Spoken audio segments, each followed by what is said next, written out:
Hello friends, ಈ ದಿನ ಮನೆಯಲ್ಲಿ ಕಬಾಬ್ ಮಸಾಲೆ ಯಾವ ಥರ ಮಾಡ್ಕೊಳ್ಳೋದು ನೋಡೋಣ ಬನ್ನಿ. ಒಂದು ಸ್ವಲ್ಪ ಕೊತ್ತಂಬರಿ ಸೊಪ್ಪು ಆ್ಯಡ್ ಮಾಡ್ಕೊಳ್ಳೋಣ. ಸ್ವಲ್ಪ ಕೊತ್ತಂಬರಿ ಸೊಪ್ಪು, ಕರಿಬೇವು ಹಾಕ್ಕೊಳ್ಳೋಣ. ಸ್ವಲ್ಪ ಬೆಳ್ಳುಳ್ಳಿ ಹಾಕ್ಕೊಳ್ಳೋಣ. ಸ್ವಲ್ಪ ಶುಂಠಿ ಹಾಕ್ಕೊಳ್ಳೋಣ. ಒಂದು ಈರುಳ್ಳಿ ಆ್ಯಡ್ ಮಾಡ್ಕೊಳ್ಳೋಣ ರುಬ್ಕೊಳ್ಳೋಕ್ಕೆ. ಖಾರಕ್ಕೆ ಇದು ಕಲರಿಗೆ ಒಂದು 6 ಕಾಶ್ಮೀರಿ ಚಿಲ್ಲಿ ಹಾಕ್ಕೊಳ್ಳೋಣ. ಒಂದು ಖಾರಕ್ಕೆ ಗುಂಟೂರು ಮೆಣಸಿನ್ಕಾಯಿ ಒಂದು 4-5 ಹಾಕ್ಕೊಳ್ಳೋಣ. ಒಂದು ಮುಕ್ಕಾಲು ಸ್ಪೂನು ಜೀರಿಗೆ ಹಾಕ್ಕೊಳ್ಳೋಣ, ಟೇಸ್ಟ್ ಚೆನ್ನಾಗಿರುತ್ತೆ. ಒಂದು ಅರ್ಧ ಸ್ಪೂನು ಮೆಂತ್ಯ ಹಾಕ್ಕೊಳ್ಳೋಣ, ಅರ್ಧ ಸ್ಪೂನ್ಗೂ ಸ್ವಲ್ಪ ಕಡಿಮೆ.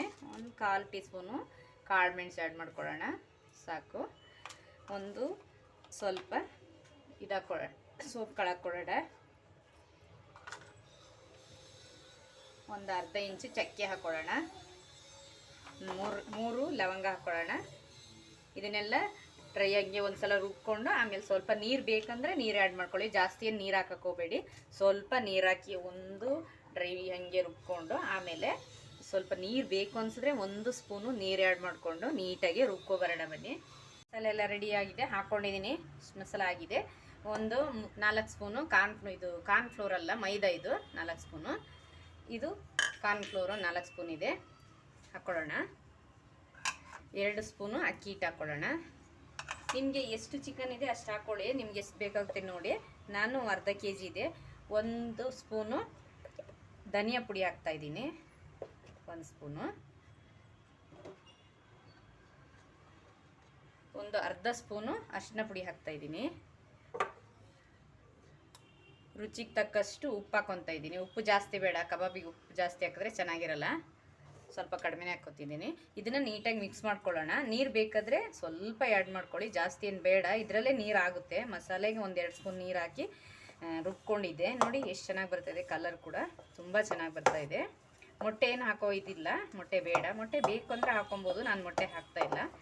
ಮೊಟ್ಟೆ ಹಾಕಿದ್ರೆ ಇಷ್ಟ ಆಗಲ್ಲ ನನಗೆ, ಹಾಗಾಗಿ ಮೊಟ್ಟೆ ಹಾಕ್ತಾಯಿಲ್ಲ. ನೋಡಿ ಕಲರು ತುಂಬ ಚೆನ್ನಾಗಿ ಬಂದಿದೆ. ಮನೆಯಲ್ಲೇ ರೆಡಿ ಮಾಡಿರೋ ಮಸಾಲೆ, ಯಾವುದೂ ಔಟ್ಸೈಡಿಂದ ತೊಗೊಬಂದು ಹಾಕಿರೋ ಅಂಥದ್ದು ಯಾವುದೂ ಇಲ್ಲ.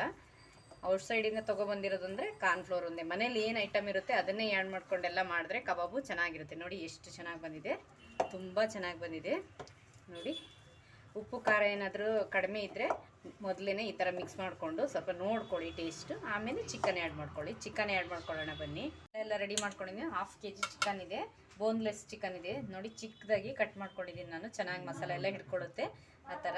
ಅದಕ್ಕಾಗಿ ಚಿಕ್ಕದಾಗಿ ಕಟ್ ಮಾಡ್ಕೊಂಡಿದ್ದೀನಿ. ನೀರೆಲ್ಲ ನೀಟಾಗಿ ತೆಗೆದ್ಬಿಟ್ಟು ಹಾಕಬೇಕು, ನೀರು ಇದ್ರಲ್ಲಿ ಬಿಟ್ಕೊಡುತ್ತೆ ಉಪ್ಪೆಲ್ಲ ಇರೋದ್ರಿಂದ. ನೋಡಿ ಈ ಥರ ನೀಟಾಗೆ ಚೆನ್ನಾಗಿ ಮಿಕ್ಸ್ ಮಾಡ್ಕೊಳ್ಳೋಣ.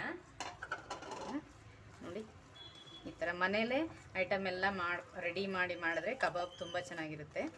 ನೋಡಿ ಔಟ್ಸೈಡು ಪೌಡ್ರ್ ಎಲ್ಲ ತೊಗೊಬಂದು ಹಾಕಿ ಮಾಡಿದ್ರೆ ಚೆನ್ನಾಗಿರುತ್ತೆ. ಅದು ಡಿಫ್ರೆಂಟ್ ಇರುತ್ತೆ. ಇದು ಇನ್ನೊಂದು ಥರ ಡಿಫ್ರೆಂಟ್ ಆಗಿರುತ್ತೆ ಮನೇಲಿ ಈ ಥರ ಮಾಡಿದ್ರೆ. ನೋಡಿ ಎಷ್ಟು ಚೆನ್ನಾಗಿ ಮಸಾಲೆ ಎಲ್ಲ ಅಂಟ್ಕೊಳ್ಳುತ್ತೆ. ಇದನ್ನು ನೀವು ಟೈಮ್ ಇದ್ದರೆ 1 hour 2 hours ಈ ಥರ ಇಟ್ಕೊಬೋದು. ನಾನು ಒಂದು 1/2 hour 1 hour ಇಟ್ಕೊತೀನಿ. ಇದನ್ನು ಇಟ್ಬಿಟ್ಟು ಆಮೇಲೆ ಮಾಡ್ತೀನಿ. ಜಾಸ್ತಿ ಟೈಮು ನೆನೆ ಹಾಕಿದ್ರೆ ಚೆನ್ನಾಗಿ ಮಸಾಲೆ ಉಪ್ಪು ಖಾರ ಎಲ್ಲ ಚೆನ್ನಾಗಿ ಇಟ್ಕೊಳ್ಳುತ್ತೆ. ಈ ಥರ ನೋಡಿ ಎಷ್ಟು ಚೆನ್ನಾಗಿ ಬಂದಿದೆ, ಕಲರ್ ಕೂಡ ಚೆನ್ನಾಗಿದೆ. ನೋಡಿ ಎಷ್ಟು ಚೆನ್ನಾಗಿ ಮಸಾಲೆ ಅಂಟ್ಕೊಂಡಿದೆ, ಮೊಟ್ಟೆ ಕೂಡ ಹಾಕಿಲ್ಲ. ನೋಡಿ ತುಂಬ ಚೆನ್ನಾಗಿದೆ ಈ ಥರ. ನೋಡಿ ಎಷ್ಟು ಚೆನ್ನಾಗಿ ಬಂದಿದೆ. ಉಪ್ಪು ಸ್ವಲ್ಪ ಕಡಿಮೆ ಇತ್ತು, ನಾನು ನೋಡಿಬಿಟ್ಟು ಉಪ್ಪು ಆ್ಯಡ್ ಮಾಡ್ಕೊಂಡಿದ್ದೀನಿ. ನೋಡಿ ಈ ಥರ ಮಿಕ್ಸ್ ಮಾಡಿ ಫ್ರಿಜ್ಜಲ್ಲಾರು ಇಡ್ಬೋದು, ಆಚೆನಾರು ಇಡ್ಬೋದು. ನಾನು ಫ್ರಿಜ್ಜಲ್ಲಿ ಇಡ್ತೀನಿ. ನೋಡಿ ಎಷ್ಟು ಚೆನ್ನಾಗಿದೆ, ತುಂಬ ಚೆನ್ನಾಗಿ ಅಂಟ್ಕೊಂಡಿದೆ ಮಸಾಲೆ ಎಲ್ಲ. ಟೈಮ್ ಇಲ್ಲ ಅಂದರೆ ಒಂದು 10 ನಿಮಿಷ 1/2 hour ಇಟ್ಬಿಟ್ಟು ಆಮೇಲೆ ಮಾಡ್ಕೋಬೋದು. ಟೈಮ್ ಇದ್ದರೆ ಜಾಸ್ತಿ ಟೈಮ್ ಇಟ್ಕೋಬೋದು. ನಾನು 1 hour ಇಡ್ತಾಯಿದ್ದೀನಿ, ಜಾಸ್ತಿ ಟೈಮ್ ಇಲ್ಲ ಹಾಗಾಗಿ. ನೋಡಿ ಒಂದು ಲಿಂಬೆಹಣ್ಣು ಈ ಥರ ಆ್ಯಡ್ ಮಾಡ್ಕೊತಾ ಇದ್ದೀನಿ. ಈ ಥರ ಬೀಜ ಹಾಕ್ಬಾರ್ದು, ಲಿಂಬೆಹಣ್ಣು ತುಂಬ ಕೈ ಬರುತ್ತೆ. ನೋಡಿ ಈ ಥರ ನೀಟಾಗಿ ಲಿಂಬೆಹಣ್ಣು ಆ್ಯಡ್ ಮಾಡ್ಕೊತಾ ಇದ್ದೀನಿ. ನೋಡಿ ಒಂದು ಲಿಂಬೆಹಣ್ಣು ಹಾಕ್ತಾಯಿದ್ದೀನಿ ನಾನು. ಜಾಸ್ತಿ ಹುಳಿ ಇದ್ದರೆ ಚೆನ್ನಾಗಿರುತ್ತೆ, ಸಾಫ್ಟ್ ಬರುತ್ತೆ ಕಬಾಬು. ನೋಡಿ ಈ ಥರ ನೀಟಾಗಿ 1 hour ಎಣ್ಣೆ ಹಾಕಿ ಇಡೋಣ. ನೋಡಿ ಈ ಥರ ಮಿಕ್ಸ್ ಮಾಡಿ ಇಟ್ಟರೆ ಚೆನ್ನಾಗಿರುತ್ತೆ. ಇದನ್ನು 1 hour ಇವಾಗ ರೆಸ್ಟ್ ಮಾಡಿ ಮುಚ್ಚಿಡ್ತೀನಿ ನಾನು. ನೋಡಿ ಕಬಾಬು 1 hour ಆಗಿದೆ, ಮಿಕ್ಸ್ ಮಾಡಿಟ್ಟು ಎಷ್ಟು ಚೆನ್ನಾಗಿ ಬಂದಿದೆ ನೋಡಿ. ನೀಟಾಗಿ ಒಂದು ಮಿಕ್ಸ್ ಕೊಡೋಣ. ನೋಡಿ ಎಷ್ಟು ಚೆನ್ನಾಗಿ ಬಂದಿದೆ. ಮಸಾಲೆ ಎಲ್ಲ ನೀಟಾಗಿ ಅಂಟ್ಕೊಂಡಿದೆ ನೋಡಿ, ಚೆನ್ನಾಗಿ ಬಂದಿದೆ, ಎಷ್ಟು ಚೆನ್ನಾಗಿ ಬಂದಿದೆ. ಇವಾಗ ಆಯಿಲಲ್ಲಿ ಫ್ರೈ ಮಾಡ್ಕೊಳ್ಳೋಣ. ನೋಡಿ ಎಣ್ಣೆ ಕಾಯಕ್ಕೆ ಇಟ್ಟಿದೆ, ಮಸಾಲೆ ಎಲ್ಲ ರೆಡಿ ಮಾಡಿ ಮಿಕ್ಸ್ ಮಾಡಿ ಇಟ್ಟಿದ್ವಲ್ಲ ಕಬಾಬು ನೀಟಾಗಿ ಇಟ್ಕೊಂಡಿದೆ. ಇವಾಗ ಒಂದೊಂದೇ ಬಿಟ್ಕೊಳ್ಳೋಣ. ಈ ಥರ ನೋಡಿ ಮಸಾಲೆ ಎಲ್ಲ ತುಂಬ ಚೆನ್ನಾಗಿ ಅಂಟ್ಕೊಂಡಿದೆ. ಚಿಕ್ಕ ಚಿಕ್ಕದಾಗಿ ಈ ಥರ ಪೀಸ್ಗಳು ಕಟ್ ಮಾಡಿಕೊಂಡ್ರೆ ಬೇಗ ಬೇಯುತ್ತೆ ಕೂಡ, ಮಸಾಲೆ ಉಪ್ಪು ಖಾರ ಎಲ್ಲ ಚೆನ್ನಾಗಿ ಇಟ್ಕೊಳ್ಳುತ್ತೆ. ನೋಡಿ ಒಂದು 2 ನಿಮಿಷ ಈ ಥರ ಬಿಟ್ಬಿಟ್ಟು ಮಸಾಲೆಯಲ್ಲಿ ಹೆಚ್ಚಿನ ನೀಟಾಗಿ ಅಂಟ್ಕೊಳ್ಳುತ್ತೆ. ತಿರ್ವಕ್ಕೆ ಹೋಗ್ಬಾರ್ದು. ಒಂದು 2 ನಿಮಿಷ ಈ ಥರ ಮಸಾಲೆ ಎಲ್ಲ ಆ್ಯಡ್ ಮಾಡಿ ಬಿಡಬೇಕು. ಒಂದೊಂದನೇ ಒಂದು ಸಲ ಮಿಕ್ಸ್ ಮಾಡಿರ್ತೀವಲ್ಲ ನಾವು, ಅದನ್ನು ಮಿಕ್ಸ್ ಕೊಟ್ಟು ಈ ಥರ ಬಿಡಬೇಕು. ನೋಡಿ ಎಷ್ಟು ಚೆನ್ನಾಗಿ ಮಸಾಲೆ ಎಲ್ಲ, ಕಲರು ಕೂಡ ತುಂಬಾ ಚೆನ್ನಾಗಿ ಬಂದಿದೆ. ಯಾವುದು ಕಲರ್ ಕೂಡ ಹಾಕಿಲ್ಲ ನಾವು, ಅಷ್ಟು ಚೆನ್ನಾಗಿ ಬಂದಿದೆ. ನೀವು ಒಂದು ಸಲ ಮನೇಲಿ ಈ ಥರ ಟ್ರೈ ಮಾಡಿ. ಸಂಡೇಸು, ಸಂಜೆ ಟೈಮು ಸ್ನ್ಯಾಕ್ಸ್ ಟೈಪು ಈ ಥರ ಮಾಡ್ಕೊಂಡು ತಿಂತಾರೆ ಕೆಲವರು. ಸಂಜೆ ಊಟಕ್ಕೆ ಈ ಥರ ಎಲ್ಲ ಡಿಫ್ರೆಂಟಾಗಿ ಮಾಡಿದ್ರೆ ಎಲ್ರಿಗೂ ಇಷ್ಟ ಆಗುತ್ತೆ. ಮನೇಲಿ ಮಾಡಿಕೊಟ್ರೆ ಎಲ್ಲರೂ ಚೆನ್ನಾಗಿ ಊಟ ಮಾಡ್ತಾರೆ. ಮಕ್ಕಳಿಗೂ ಕೂಡ ಈ ಥರ ಮನೇಲಿ ಮಾಡಿದ್ರೆ ಇಷ್ಟ ಆಗುತ್ತೆ. ಔಟ್ಸೈಡ್ ತೊಗೊಂಬರೋ ಬದಲು ಮನೇಲಿ ಈ ಥರ ಮಾಡಿಕೊಂಡ್ರೆ ಚೆನ್ನಾಗಿರುತ್ತೆ. ನೋಡಿ ಒಂದೊಂದನೇ ಎಷ್ಟಾಗುತ್ತೆ ಅಷ್ಟು ಬಾಂಡಲ್ಲೇ ಬಿಟ್ಕೊಬೇಕು. ನೋಡಿ ಮೀಡಿಯಮ್ ಫ್ಲೇವಲ್ಲಿ ಇಟ್ಕೊಬೇಕು, ಏಕೆಂದರೆ ಎಲ್ಲ ಸೀದೋಗ್ಬಿಡುತ್ತೆ ಮೇಲ್ಗಡೆ, ಒಳಗಡೆ ಬೆಂದಿರಲ್ಲ. ನೋಡಿ ನೋಡಿ ಈ ಥರ ಎಲ್ಲ ಬಿಟ್ಕೊಂಡಿದ್ದೀನಿ. ಒಂದು 2 ನಿಮಿಷ ಈ ಥರ ಒಂದು ಸೈಡು ಫ್ರೈ ಆಗಲಿ. 2 ನಿಮಿಷ ಆಗಿದೆ. ಇವಾಗೆಲ್ಲ ನೀಟಾಗಿ ಈ ಥರ ತಿರುವಾಕೊಳ್ಳೋಣ. ಮೊಟ್ಟೆನೂ ಕೂಡ ಹಾಕಿಲ್ಲ. ನೋಡಿ ಎಷ್ಟು ಚೆನ್ನಾಗಿ ಬಂದಿದೆ, ತುಂಬ ಕಲರಾಗಿ ಸಖತ್ತಾಗಿ ಬಂದಿದೆ, ತುಂಬಾ ಚೆನ್ನಾಗಾಗಿದೆ. ನೋಡಿ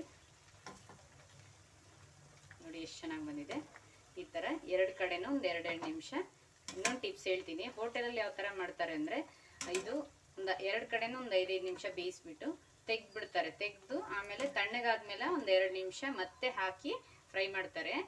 ತುಂಬ ಚೆನ್ನಾಗಿ ಬರುತ್ತೆ. ಆ ಥರ ನಾನು ಮಾಡಿ ತೋರಿಸ್ತೀನಿ. ಇವಾಗ 2 ಕಡೆನೂ ಒಂದು 5 ನಿಮಿಷ ನೀಟಾಗಿ ತಿರುವಾಕಿ ಬೇಯಿಸ್ಕೊಂಡಿದ್ದೀನಿ. ಇವಾಗೆಲ್ಲ ಒಂದು ಪ್ಲೇಟಿಗೆ ತೆಗ್ದುಬಿಡೋಣ. ತೆಗ್ದುಬಿಟ್ಟು ಒಂದು 5 ನಿಮಿಷ ಸೈಡ್ಗೆ ಇಡೋಣ. 10 ನಿಮಿಷ ತಣ್ಣಗಾಗಿದೆ. ಎಣ್ಣೆ ಮತ್ತೆ ಕಾದಿದೆ, ಹಾಕೊಳ್ಳೋಣ. ನೋಡಿ ನೀರೆಲ್ಲ ಬಿಟ್ಕೊಂಡು ಎಷ್ಟು ಚೆನ್ನಾಗಿ ಬರ್ತಾ ಇದೆ. ನೋಡಿ ನಿಧಾನ ಬಿಟ್ಕೊಬೇಕು, 2ನೇ ಸಲ ಕೈಗಾರುತ್ತೆ, ಅಂದರೆ ನೀರೆಲ್ಲ ಸೈಡ್ ಬಂದಿರುತ್ತೆ. ಅದಕ್ಕೆ ಹೋಟೆಲಲ್ಲಿ ಈ ಥರ ಮಾಡಿಕೊಡ್ತಾರೆ. ಹೋಟೆಲಲ್ಲಿ ಕೂಡ ಇದೇ ಥರ ಮನೇಲಿ ಮಾಡಿದ್ರೆ ಯಾಕೆ ಗಟ್ಟಿ ಬರುತ್ತೆ, ಔಟ್ಸೈಡ್ ಮಾಡಿದ್ರೆ ಹೋಟೆಲಲ್ಲಿ ಮಾಡಿದ್ರೆ ಸಾಫ್ಟ್ ಇರುತ್ತೆ ಅಂತಲೇ ಹೇಳ್ತೀನಿ. ಇದೇನೇ ನೋಡಿ ಈ ಥರ ಮಾಡಿದ್ವಿ. ಹೋಟೆಲಲ್ಲಿ ಈ ಟೈಪೇ ಮಾಡ್ತಾರೆ, ಹಾಗಾಗಿ ಸಾಫ್ಟ್ ಬರುತ್ತೆ. ನೋಡಿ ಈ ಥರ ಮಾಡಿದ್ರೆ ಸಾಫ್ಟಾಗಿ ಚೆನ್ನಾಗಿ ಬರುತ್ತೆ. ಈ ಮೆಥಡಲ್ಲಿ ಮಾಡಿದ್ರೆ ಸಾಫ್ಟಾಗಿರುತ್ತೆ. ಹೋಟೆಲಲ್ಲಿ ಇದೇ ಥರ ಮಾಡ್ತಾರೆ, ತುಂಬ ಚೆನ್ನಾಗಿರುತ್ತೆ. ನೀವೊಂದ್ಸಲ ಮನೇಲಿ ಟ್ರೈ ಮಾಡಿ.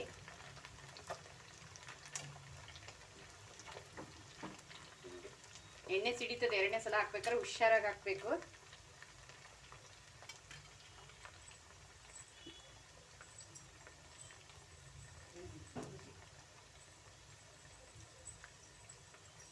ಒಂದು 2 ನಿಮಿಷ ತಿರುವಿ ನೀಟಾಗಿ ಬೇಯಿಸೋಣ.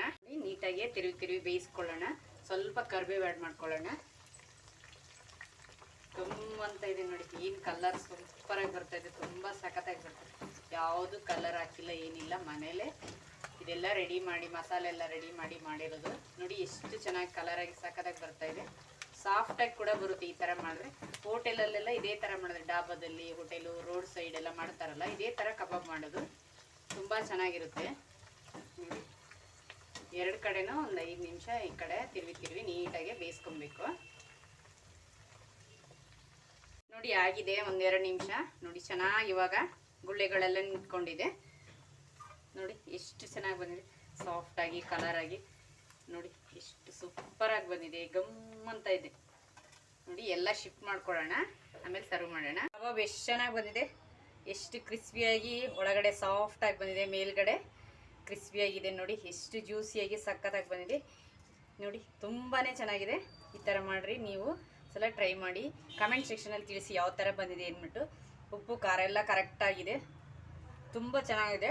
ಈ ವಿಡಿಯೋ ಇಷ್ಟ ಆದರೆ ಲೈಕ್ ಮಾಡಿ, ಶೇರ್ ಮಾಡಿ, ಫ್ಯಾಮಿಲಿ ಫ್ರೆಂಡ್ಸ್ ಜೊತೆ ಶೇರ್ ಮಾಡಿ, ಸಬ್ಸ್ಕ್ರೈಬ್ ಮಾಡಿ ಫ್ರೆಂಡ್ಸ್. ಬಾಯ್.